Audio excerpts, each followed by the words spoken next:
Thank you very much, Honourable Deputy Speaker.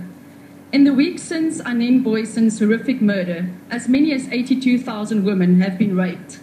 The statistics around gender-based violence in South Africa are hard to comprehend. More than 64,000 rapes were reported in 2012, but it is said that just 90% of rapes go unreported. Thus, a woman was raped in South Africa every minute of every day last year. Only 6,000 cases were finalized through courts, and only 4,000 were prosecuted. So where is the justice for the other hundreds of thousands of women whose lives have been ripped apart last year?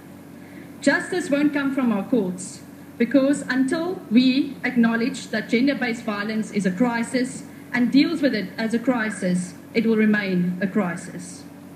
We laud the reintroduction of the sexual offences courts, but why were they closed in the first place? And will they face the same fate as the family violence and child protection units that have been reintroduced, but without the necessary resources to do their work?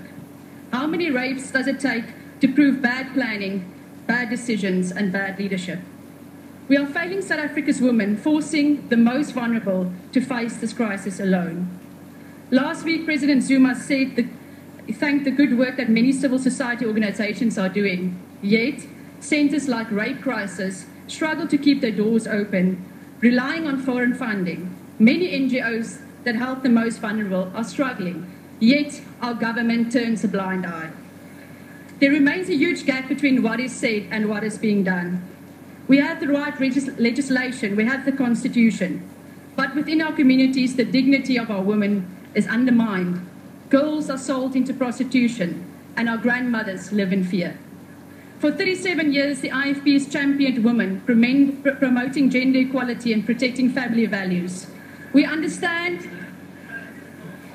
the influence of families and community values on children, and we believe boys should be raised to protect and value women, and girls should be raised to respect themselves. The IFP believes we can build a society in which gender-based violence cannot happen, in which violence itself is unthinkable. Next week, the IFP Youth Brigade will take to the streets with this message. And that is where we must begin to resolve this crisis, by speaking out and providing leadership. We need a national debate on the values that should inform our society. Moral regeneration has become an imperative. It is time to declare war on the abuse of women and girls. We applaud Lead SA for suggesting a pledge in our school assemblies, for we need pragmatism, not theory.